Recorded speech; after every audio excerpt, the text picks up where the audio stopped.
Okay, welcome everybody, and thank you for joining us on the September Permayouth Americas Festival podcast. And today we're talking about small and slow solutions. And we have a guest with us today, Bright Sky, who is also my mentor for my diploma, which I am presenting today. So Yay! It's a very exciting day. It's been a long time coming and quite a day to celebrate.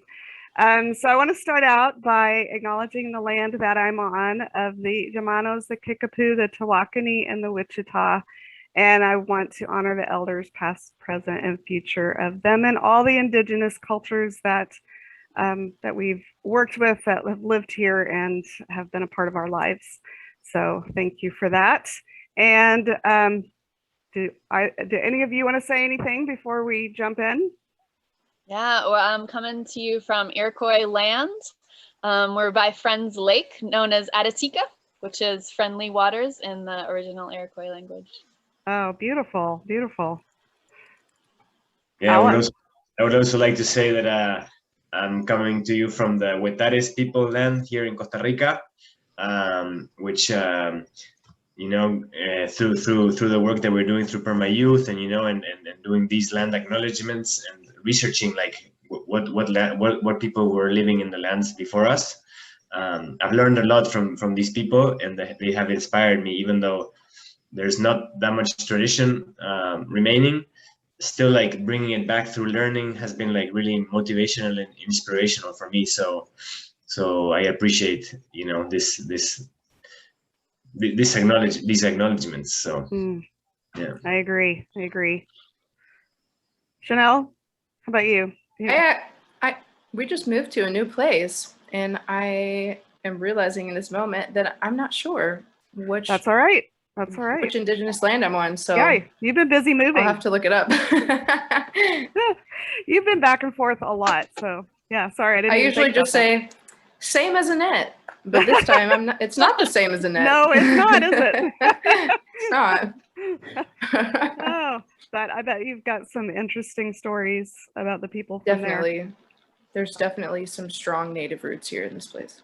That's good. I mean, every place really. Yes, but a lot of the culture gets lost. Like here in the Dallas area, it's hard to find out information. It's very lost. So, or spread out, I guess I should say. But anyway, so we are talking about small and slow solutions, specifically about our permaculture education journeys. So, so we thought we would just start talking about that and what does that mean? What can it look like? Because it's a different journey for everybody, right? So, or we can share some of our stories of how we got here. And I'm not going to share mine right now because I'm going to share mine in a few minutes. So anybody want to jump in? Sure. And I just want to start, and I don't want to give any spoilers because I'm sure you have something really amazing for us prepared, but I just want to start by saying I'm so excited that we're starting by acknowledging the original caretakers, but I want to acknowledge you as an amazing caretaker of Earth and all of the people that you work with, and just giving some gratitude to all the work you've been done. And I really love this small and slow solutions frame that we're presenting in, because it is the perfect way to learn permaculture. You can't watch a documentary and learn to grow a forest in a day. So a lot of these small, slow solutions take so much patience, and you have had an enormous store of patience in this whole process. And it's paying off. We follow these principles for a reason, because we see how valuable they are in all of our lives every day. And it's amazing and it's fun to do. So thank you so much for finding this new path and doing some small and slow solutions with us. Well, thank you. I couldn't have done my path without you. I've already said that, and I'll say it probably 500 more times. But it's been a great journey for all of us. Alan, would you share your story about how you got to Costa Rica? I don't know if that certainly wasn't a small and slow solution, but in baby steps, it kind of was. Yeah, well, my permaculture journey has been slow as well, slow and simple. Like, for example, some of the first things that I used to do in my permaculture journey was to pick up compost from my neighbors. So pick up like their organic waste from my neighbors in my bike, and then put it all in my compost, so I could build the soil and build my garden. So those were some of my first practices. But then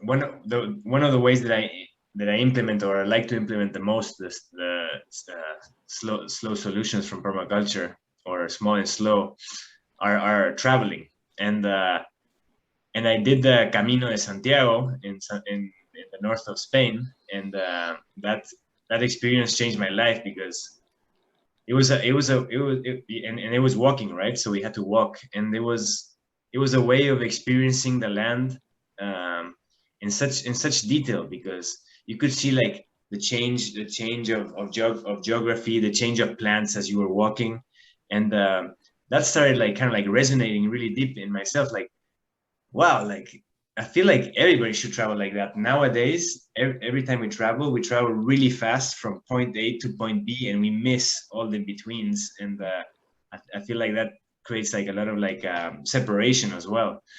So whenever we were planning to come back from the Netherlands with my wife, at the time we didn't have any kids. We thought, okay, let's sail back from the Netherlands to Costa Rica. Let's sail back, so then we kind of like, we don't have any jet lag. We adapt to like the whole like transition from one ecosystem to the next, and we go through the ocean, and we use again, like, the energy of the earth with the wind. But then our son was born. so then we were like, I think this is hard now. So we decided to still do something similar, but instead of sailing, we decided to ride our bikes from the Netherlands to Spain. So kind of like in honoring of the Dutch, which they use their bicycles quite a bit, which is pretty impressive. The system that they have, and it works really well. And then we would honor that, and then we would get to know like kind of like the places where we were living in more depth, by going by bike and by going slowly. Eventually, when we got to Spain, then we flew to Costa Rica, but the bicycle ride was again like experiencing like the different cultures as they change all the way from the Netherlands to Spain. Again, the geography, all the plants difference. The weather difference. We left the Netherlands all bundled up, and we arrived to Barcelona completely like t-shirts and stuff like that. So yeah, it was. I recommend it to everybody. Long vacations, but very slow rhythm. That's a great story. Bright Sky, will you share your story of how you got to Australia? Sure.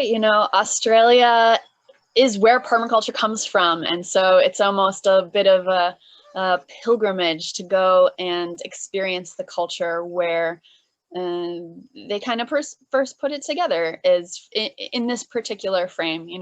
As we know, a lot of our knowledge is a lot older than Bill Mollison, but this is the first time he's kind of building this bridge from a paradigm of consumerism into something more like permaculture. So I was living in Northern California on the most amazing Rolling River farm. They have Fruitwood Nursery. They have an incredible selection of heirloom plants, trees. They have a lineage of pomegranates saved from the Soviet Union in the 90s. I mean, these people are absolutely amazing in their dedication to saving the diversity of our edible plant species here. So that was definitely a small and slow solution.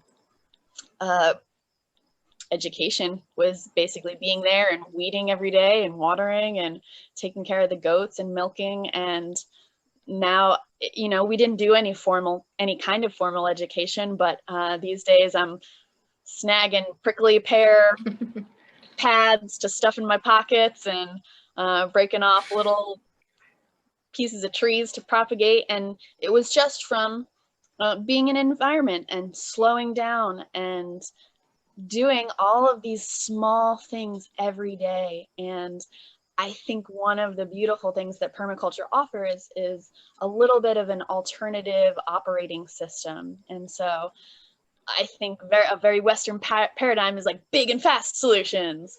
And we've got a lot of big and fast problems coming at us every single day. And so being able to slow down and look from a paradigm of like, okay, cool. What are the pieces? What are these key points that I can get in there and do something that is going to have a yield? So to go back to how I got to Australia, yeah, I was living in Mark and Karina's in a small and slow solution education style. And I actually wanted to go because their working holiday visa was only available to citizens under 30. So I wanted to go down there and spend a year walking the Bibbulmun Track, which is a long walk. Alan, you've done that community Santiago. It's amazing, amazing, amazing. I mean, that is an amazing example of small and slow education because you're moving at foot speed. There's no gas powered anything. You've got everything you need on your back, super turtle power, and just kind of cruising through the landscape and absorbing, and you don't even realize how much you're absorbing just by slowing your body down and sinking to the landscape. My primitive skills, one of my primitive skills teachers calls it zones of disturbance.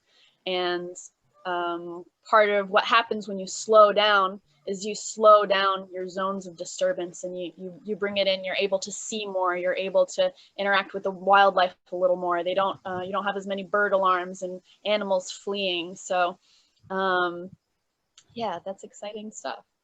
Wow. How did I get to Australia? Then I flew there. I did not boat. That was the fastest. But it was really good. When I got there, I decided to delay the walk to do it as a group. We actually put together a group called the Great Walk of Peace, and we were walking to support the forests and to bring attention to the native logging. They're logging these huge 300-year-old trees, and they're ending up in China as wood chips. So a little bit heartbreaking there, and looking for those small and slow solutions that we can really solidly tick public perception closer towards like, hey, maybe we should preserve our trees. Wow, that's amazing. I mean, look at those two stories and how you both use different solutions to get not only where you were going, but to further your education and your knowledge through permaculture. And Chanel, you had a journey with health, right? With your permaculture education. Yeah, definitely. That's kind of what brought me into permaculture to begin with. It's like just had a little bit of a health crisis, and I was just learning about how to take care of my own body, and that stemmed into learning how to, like, you know, grow my own herbs and then make medicines from that. And then it was like, let's grow food. Why haven't I grown food all these years? And that like really changed the trajectory of my whole life, is like growing food. It was just little bits and pieces, you know, and I'm still learning. I'm still learning and adding little bits of knowledge along the way as I go, you know. And I still see myself as like, you know, like now we're teaching, and people see me that way, like an expert or something. And I still see myself as like this little child on this journey, just collecting little bits of experience and knowledge as I go. I think that's what we're all doing. You're right. It is. We're gathering as we go, and we're sharing our passion and our stories and our knowledge with those that are a little bit behind us on the path. But even for those that are ahead of us on the path, their experience is different. And so it just seems like this amazing shared educational journey that we're all on, and all these connections and all the stories that we share. Yeah. One of the things, when Bright Sky was talking about like slowing down, like one of the things that for me, like, has been like really like powerful in the past, I don't know, 5 or 10 years, I don't know, was like, is like, you know, kind of like slowing down to be able to see myself, right? To be able to listen kind of like what's coming through myself.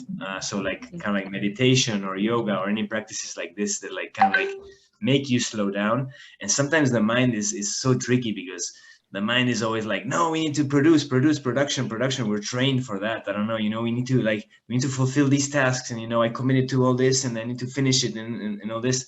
And like, I'm always constantly saying, like, the most important thing you need to do is to meditate for at least a bit, or to do some exercise, or to slow down in your day, because anything you do after that is going to be much more efficient. And I have also my yoga teachers constantly reminding me of that.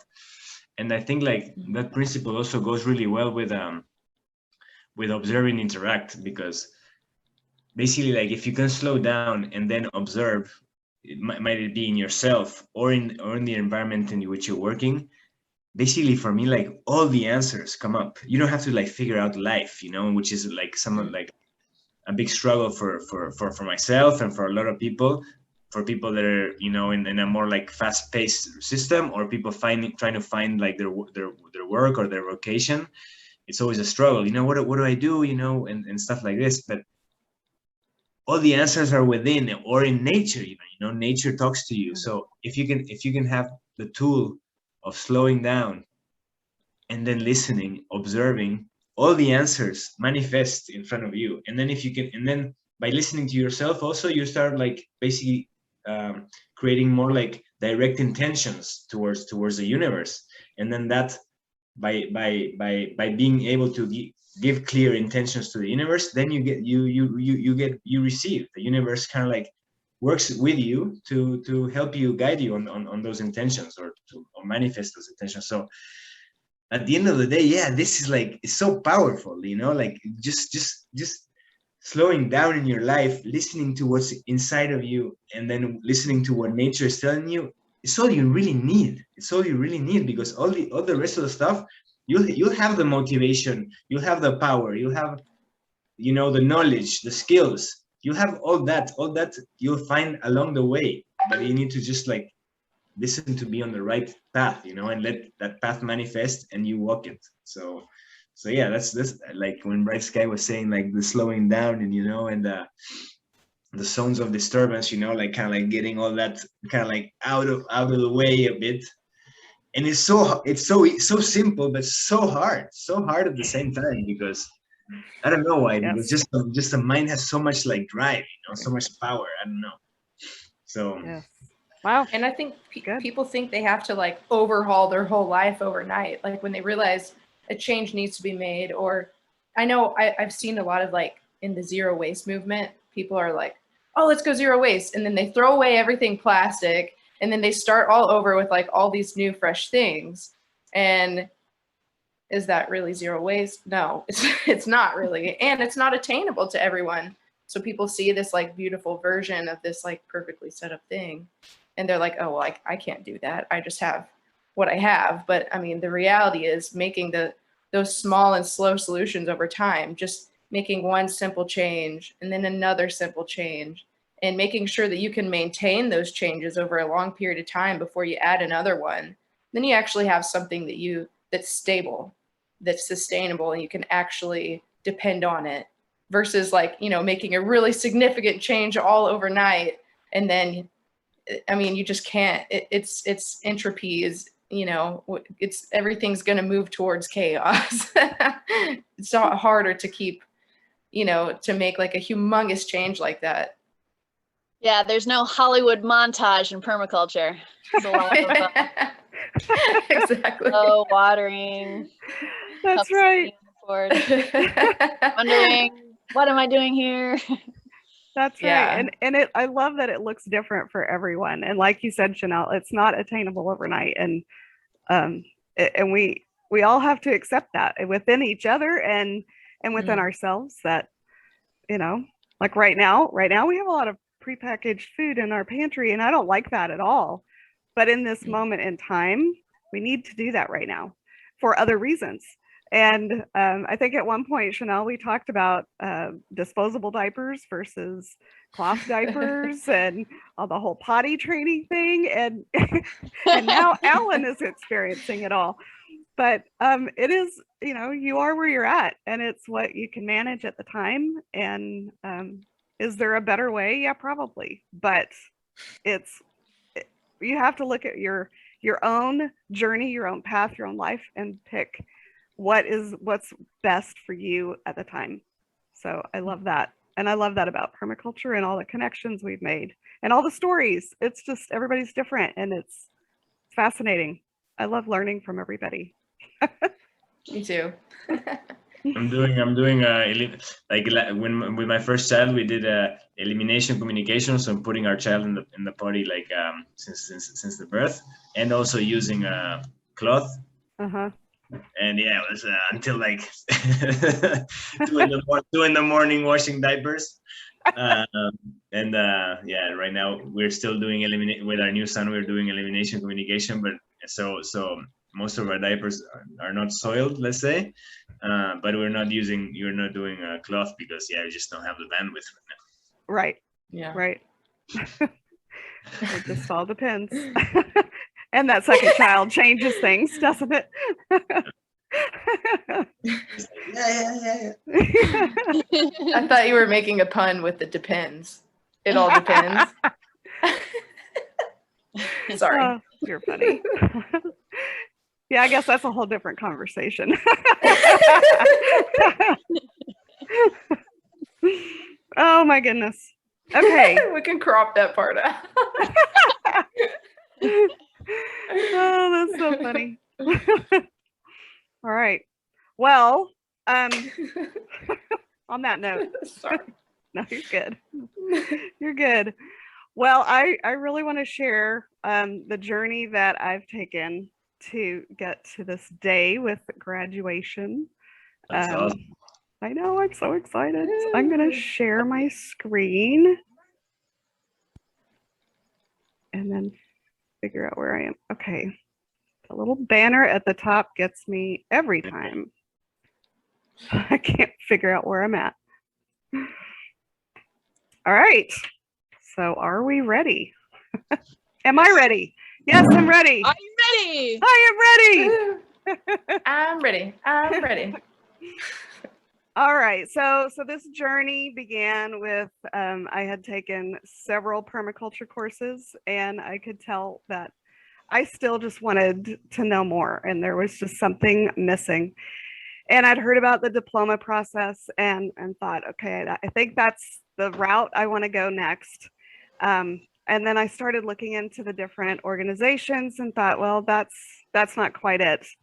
And then a mutual friend of Chanel and I have mentioned, you should contact Bright Sky. And she gave me her contact information. And so I reached out, and Bright Sky suggested I go look at another friend's website, and that he had done a self-directed diploma and didn't go through the organizations. And I thought, well, okay, I don't know about that, but I'll go look at his stuff because I want to be open. And so I did. I went and looked at everything, and I didn't look very long, and I knew that was it. And so I contacted Bright Sky back and said, I'm in, but only if you mentor me. Thankfully, she agreed. And so we began this journey of unlearning, which is exactly what it's been. And so that's why my diploma portfolio is titled Unlearn. And it's been an incredible journey. So, and you know, it was great. I homeschooled my daughters all the way through, and now I'm homeschooling my grands, and it's been a good journey for us. So why not me? So I've been homeschooling myself with the help of Bright Sky. So anyway, the process is all about developing these 10 projects or designs using different design frameworks and tools to help you on your journey. Now, I started out, I dove right in and created a mile-long list of things I wanted to learn, and it was basically a to-do list. And lesson number 1 it's not about a to-do list, but it took me about a year to figure that out. So these are just some of the tools and frameworks that I used on my journey to get where I'm at and to write up the designs. And what's amazing is these design frameworks bring an idea to life and it takes on a life of its own. And it really is quite a magical experience. And then you go to put it all together for presentation purposes, and that in itself is another design process that takes on another life and might even rewrite the original design, which I had a few do that with. So it was quite an adventure and experience, and I loved it. Okay, so project or design number one was the unlearning plan, and that was all about trying to kind of fine tune the direction and path of what I was going to do. And this was where the to-do list came in, and it kept changing monthly. And then I finally figured out, okay, it's not a to-do list, and I started narrowing it down, and it started to get tweaked every single month and being redefined. So that was quite the adventure. And then project 2 was an intro to permaculture course. And that sounds rather simple, but it was the journey through not only building this course, but building it with multiple teaching partners and various platforms. And so I started it with one friend, and then Chanel and I rewrote it and taught it in person. And then Alan and Chanel and I rewrote it for a virtual class and are now kind of rewriting it to fine tune it again. So it's been interesting. Project 3 with the PowerPoint and permaculture, that was before COVID. I wrote that or started it. And I just never wanted to do the death by PowerPoint teaching style. And so I wanted to stay away from using that as a teaching tool. I wanted it to be more interactive, and I wanted to use stories and games and things like that. But I kept running into situations where it was expected that I have PowerPoint as my tool, and that I must not be a great teacher if I don't have PowerPoint. So I thought, okay, I've got to figure out how to use this, but I want to use it as a background. And so that's what this project was all about, was helping me to build talks that the presentation was the background. And of course, now I use slide decks all the time for teaching because I do it virtually. So, but that really helps me get past, even in virtual, that it's really still more about the stories and how can I possibly make it interactive, even though I use this. Project 4, is that where I'm at? Is all about OLCERI, and that was one of my favorites. So I had written down one day a goal of that I wanted to study cultures, specifically indigenous cultures, and not just study them. I wanted to interact. I wanted to get to know them. I wanted to blend it, and figure out how to bridge that gap. And I also wanted to dive into more field experience. And so the very next day, this was advertised, this convergence. And I thought, wow, that is way too synchronistic. That has to be it. And so I registered and was terrified. But they sent me all these lists of things to read and videos to watch, and I read everything and watched everything to prepare. And one of those was braiding sweetgrass, where this quote came from. I don't have to have the right words. I need to have the right heart. My trees, plants, and animals will know. And I love that. And I would add to that people too will know. And anyway, that was great. So I went to OLCERI with the goal of unlearning and pretty much no voice, so that I could learn from them. And it was an incredible experience. And part of my design was recording audios of just different stories of the experience. And I want to share those with you. Those days I got tired, it was from being mentally overwhelmed. There was much more going on at OLCERI, and I needed to process bits and pieces daily. It took weeks to fully process. When I returned home, I was asked to present on my experience at the community college. That helped me gather my thoughts and process. Every day at the Convergence was a new cultural experience, with day 3 being the most incredible. I had breakfast with Regina, harvested and pruned in the garden where I did get my very first bee sting. I noticed that the bees were sleeping in the flowers and got a little too close. I worked in the Wallapini and I had fun doing dishes with Red and Sean, but the best moment was in the kitchen. I helped chop vegetables and enjoyed a beautiful cultural blending conversation with Nate from the Dene Nation, Fazoe from Indonesia, and Maggie from Utah, all while a group of Lakota were chatting nearby. It was an incredible experience.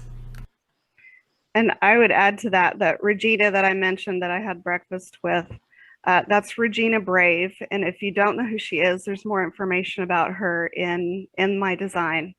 But she is a grandmother in the Lakota. And so that's a very honored position. And she is quite the warrior for her people. So if you kept up with Standing Rock, you might have even seen her as she was arrested. I'm pretty sure that was on the news, and that was Regina, and she is quite the beautiful soul. On Friday of that week, some groups came in that had some historical, cultural hurts. And it was a very racially divided day, and it was difficult. And I began to feel kind of melancholy, like I didn't belong. I mean, I was the white woman. But part of that was my goal of unlearning and listening. Also, because it was such a life perspective changing adventure, I held back, and I kind of felt sad about that. Where did I fit? And what do I bring to this? Am I just to serve and observe? I was struggling because I wanted a piece of it, but what? I didn't understand. There's so much to learn and unlearn and reveal. On the last day, when it was time to go home, I found myself at the airport in the bathroom looking in the mirror for the first time in a week. It doesn't sound like a big deal, but what I saw was very different. I looked different. Not only was I very sunburned and my hair was crazy, but I looked different. Things had changed. Being at the airport with so many people was difficult too. I didn't know how to fit. The conversations seemed unimportant. So when I left OLCERI at the end of that week, I had a goal to bring a team back one day. And of course, because of COVID, that couldn't happen for the last year. But now, because of Permayouth Americas, we have this connection with OLCERI, and it's incredible. It's much more than I ever anticipated. And we will take a team back, and hopefully next summer we will. And now I can count Brian, who runs OLCERI, as a friend, and Regina, and several other people, and that has been quite the treasure. So Project 5 was the Flutter Bee Garden design. The community I live in, Lake Dallas, asked me to help redesign their pollinator garden. And so I did, and this is the design I shared with them.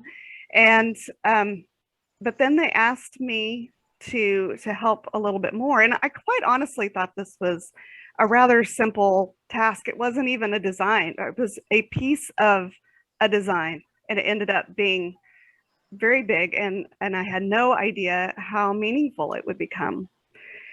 So they also asked me to help go to the nursery and help pick out plants, and then to be in charge of planting day.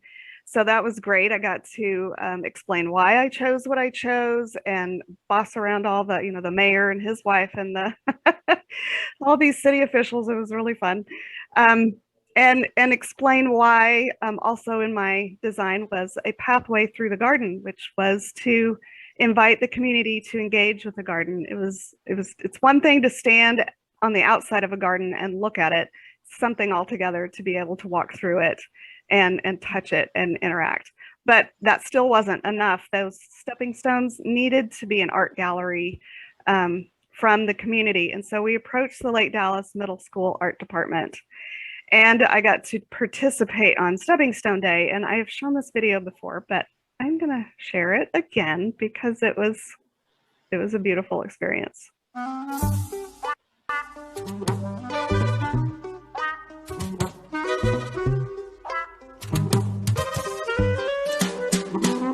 Our street's a radish neighborhood. We planted every seed we could so it would let us turn up all the beats.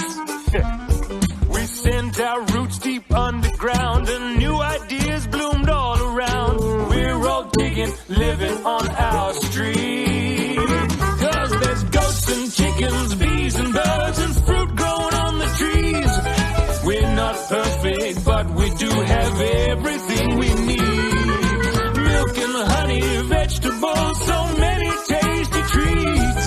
It's all right here, growing on our street.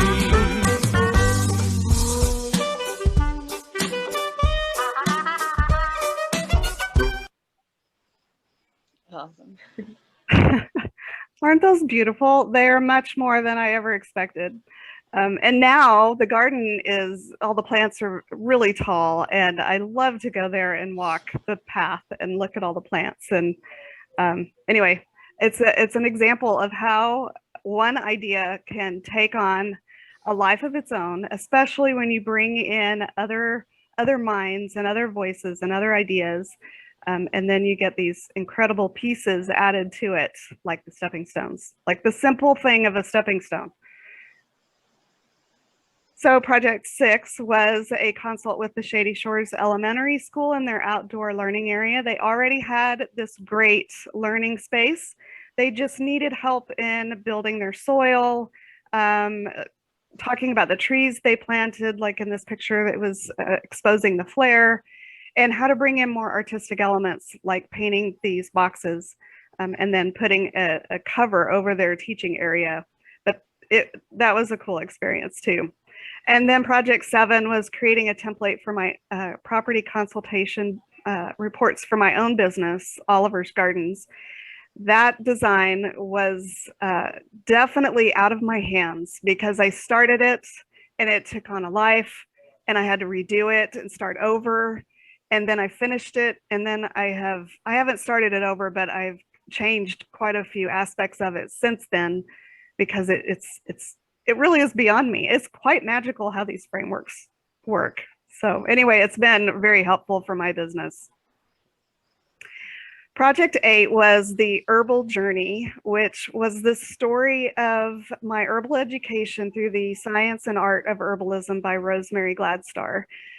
My goal was to really get to know the plants around me, what their medicinal values are, what their behavior is, and just to have a relationship with them.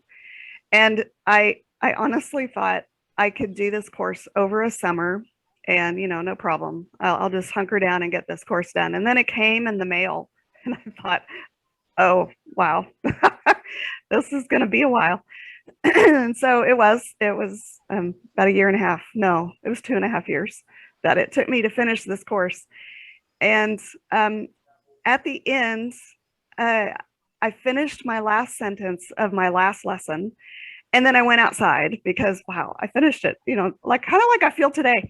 And I looked out over my garden and I realized I know these plants. I don't know everything about these plants. That would take 10 herbalism courses, I think, before I could know all of that.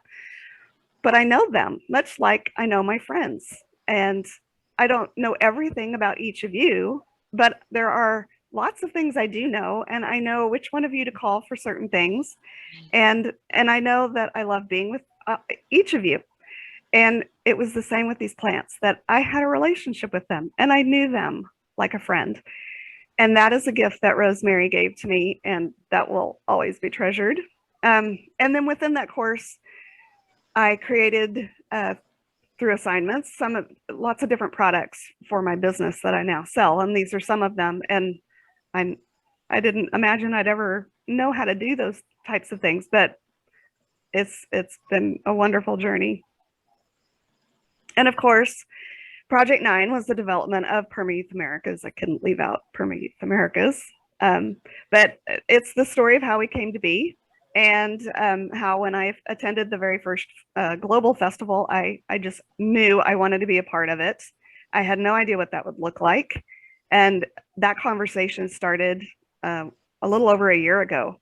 And here we are. Look at this. And we've had such great conversations and met such great people, and have been trying to develop what is Permayouth Americas. And really it is the point of celebration for all these other groups and individuals to come together and celebrate the accomplishments that they have made and the journey that we're on. And we can all center all of it on one principle a month, which has been very, very, very cool. And the last project is my story journal. And from the beginning, I knew I wanted to share the story of how I got here. And I kept visualizing this journal, and then maybe it's a journal that somebody writes in, and they're in their garden. And anyway, it's somehow intertwining their story and my story. And it just seemed like a really cool thing. And then I brought that idea to Chanel and Alan, and they added in their ideas. And then we started talking about an online story forum and what would that look like? And it started to take on a life.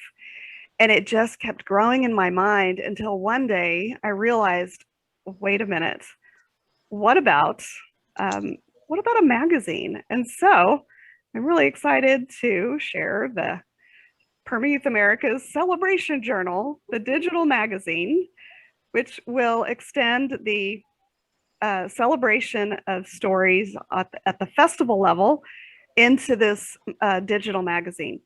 And I don't know exactly what it looks like, but I'm really excited about it, for that to develop. And another example of how it takes a life of its own. If you just follow those frameworks and use those tools and the principles and the ethics, it just comes to life. So there it is. There's the portfolio. There's all the projects. So I will have the link. I'll have the link in our newsletter, and maybe it'll be attached to our YouTube of the podcast. And if you want to look through them in more detail, and I just want to thank you, Bright Sky, for all you have done for me. I couldn't have done this without you. This has been much more than I imagined, and you challenged me to look past myself and to let go of some things, to unlearn, and it's been an incredible journey. So I would never be able to thank you enough. But I also want to encourage everybody to think about the journey that you want to take, your educational journey. It doesn't have to look like this. It could be a very simple task, and you just need a few tools, and maybe you need a mentor to help guide you and keep you accountable along the way. And it's really all about being open to those ideas, the synchronicities that occur along the way. Pay attention to that, because that is a pretty cool thing. And think extravagantly, because it can come true. And with that, I graduate myself. Woo! I don't know if I need to move my tassel or toss my tassel. Oh my gosh. Anyway, I've been tearing up this whole time. I'm so proud. Thank you. I was trying very hard not to look at any of you, because oh my goodness. So anyway, so exciting. So I'm going to stop sharing. Do you guys have any questions? How do you feel? Yeah, how do you feel? I don't know. I feel excited and numb, and I'm shaking. So, it's great. It really is great. I'm so excited. You have accomplished something truly incredible. I mean, Thank you know, we've had this beautiful relationship develop, and every time I would hear from you, I would just get this huge flood of inspiration, because I'm like, oh my gosh, Annette is out there and she is doing a one-woman army, organizing children and plants and every educational channel that's available from here to Costa Rica. You have accomplished something truly incredible here, and I really hope, you know, it's so funny to think back to the beginning of this journey when we started this, and you know, when you were first here, you had all these ideas. You're like, I have all these projects, but they all just merge into each other, and they all kind of collapse. And there's a lot going on here. I was like, yeah, there's a lot going on here. So to be able to see this final project where you have all of these beautifully defined edges, and you know, not only have you done some of these things, but there's a whole process behind them. You went and you built the garden. It wasn't just the design, it was the implementation as well. So you really went full circle with a lot of these things, and it's great. It's so great. I want to say, I think one of my favorites, actually, just as I was reviewing earlier, might be the final journal project. And it's almost the project that feels the most incomplete, but like, it's a project that you didn't get a yield out of necessarily yet, but it's the project that I see that you've done the design work.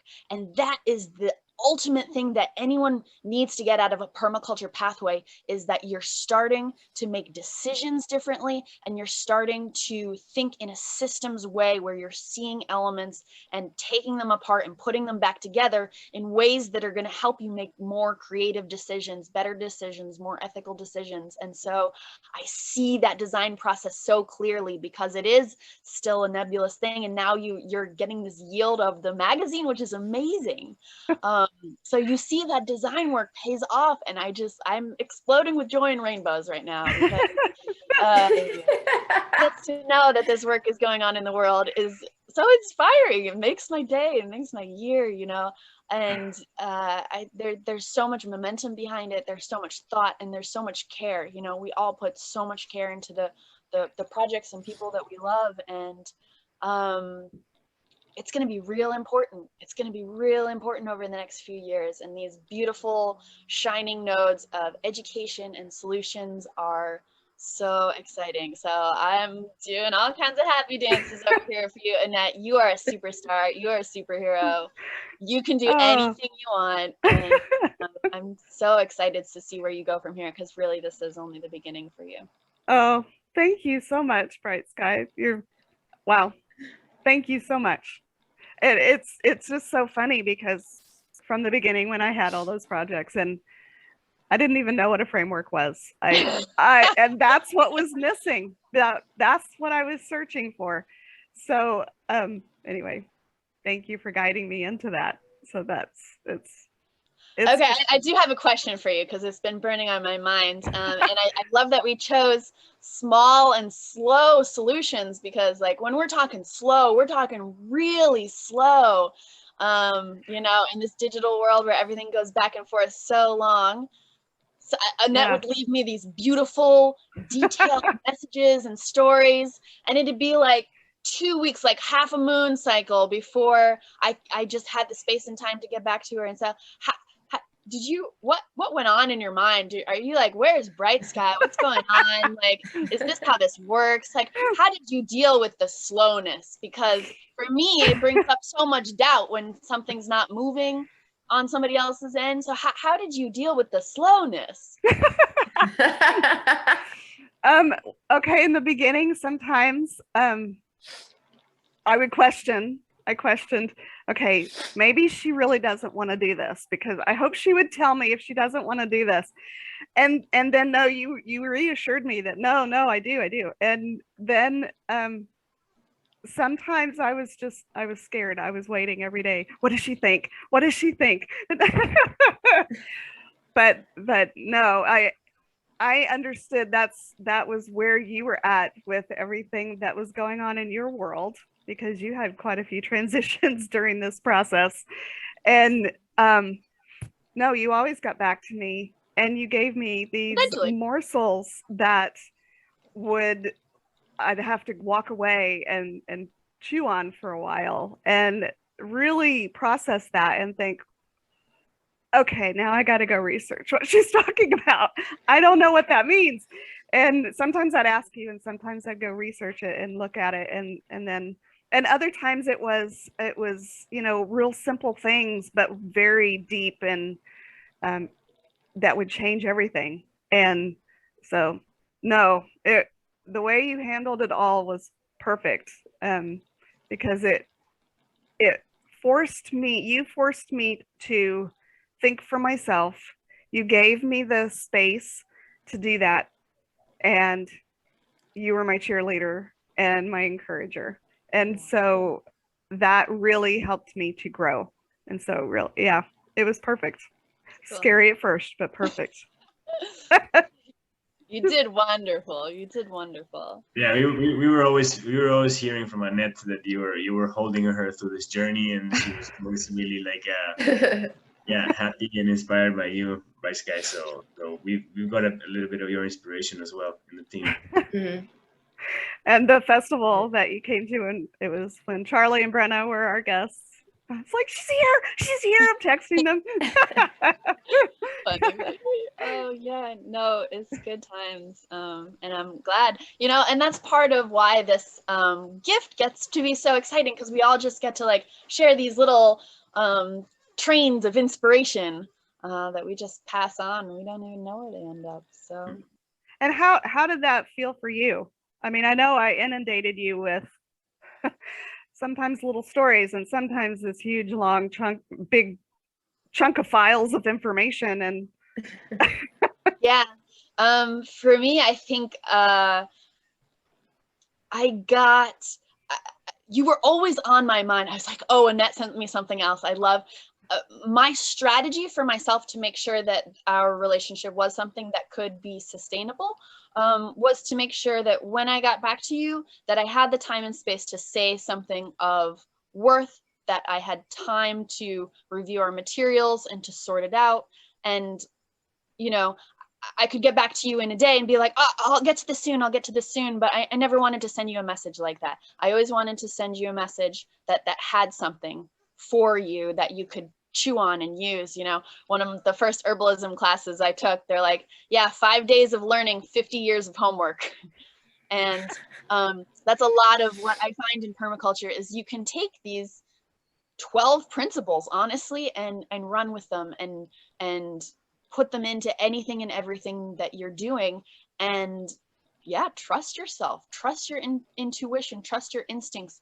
We've all spent so much time doing this work, and part of the education is to trust ourselves when we are relying on that pool of experience. So I felt guilty sometimes when I wouldn't get back to you. I'm like, oh man, it's been more than 10 days. I really need to get that message out. But the important thing is that we kept going, and it was steady, and slowing down helped. And once we both got comfortable with like, okay, this is going to be our pace, now we're at the end and we've achieved this ending. So I think it's absolutely worth the time.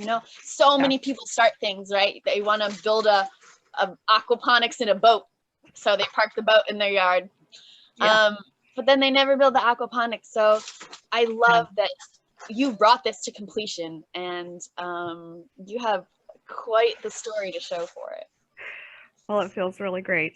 And yes, you definitely left big morsels of value every time. Oh, it has been an incredible journey. So not only thank you, but Alan and Chanel, thank you for your support along the way and for letting me share this this month for the podcast. And, we've talked about this, that the three of us want to be that kind of that guiding light too for others, no matter what it looks like, whether it's just a couple of classes or maybe it's just learning one specific thing, like I said earlier, and maybe that looks like a a class and a few books and, go talk to this person, and or maybe it's a diploma, and it may not be with us. Maybe it's, hey, we think you should go take this class with somebody else, or I don't know, but we would love to be part of that, of people's journey, and pay it forward. Part of the reason that Theron and I started this diploma process was because we realized there wasn't a lot of developed higher level permaculture education in North America. Right. UK kind of has Permaculture Association. Australia has the PRI and a few other certifying bodies. North America has PINA, but they don't reach out to a whole lot of people. I think North America would benefit from something that's a little bit more accessible. So I'm excited. You guys are right in there, man. You're rocking the youth, and you're reaching out, and your material is so high quality and so well thought. You've got great diversity, super accessible. So I'll continue to cheerlead you guys, because it's good work, and it's good for all of us. Well, thank you to all of you. This has been great. You're the best. Woo! And I was going to say hi to Nova, and she left. So tell her, tell her hi. That was I love that she popped in. Yeah. Just telling her about it. It's showing her all your herbal stuff. She's an amazing herbalist herself, so a lot of appreciation there. Oh, that's so cool. That's so cool. I have so much to learn, but it's really starting about that relationship with plants. So. I love how that you made that connection with like your plants, and like then your like teacher friends, like who to call for certain things. Like, yep, Humphrey, got another little cut again. That's right. That's how it works. And Alan and I were just talking about that, and then I was talking to Rosemary Gladstar's assistant Helen yesterday, and we were talking about the bioregionalism of plants and how we have everything we need around us, and Alan has everything he needs around him, and Chanel does in Arkansas, and you do in New York, and they're all different plants, but it's just amazing how that works, and it's just knowing what we have around us and how to work with it. So Absolutely. Anyway, very cool. Yeah, there's another adage that goes something like your cure grows right next to your poison. That's very true. Because it's poison ivy up here, and jewelweed grows right next to poison ivy. Really? Yeah. That's too funny. So I like to take that and think, like even if we are in a culture that's not healthy right now, we are the cure that's growing next to the poison. Oh, I love that. That's beautiful. Wow, that's cool. All right. Well, I'm gonna close this out for us, and thank you all for joining in on this, and for participating in this and these great small and slow solution conversations. And anyway, Congratulations. Thank you. Congratulations, Annette. I'm going to stop the recording. Congrats. Okay.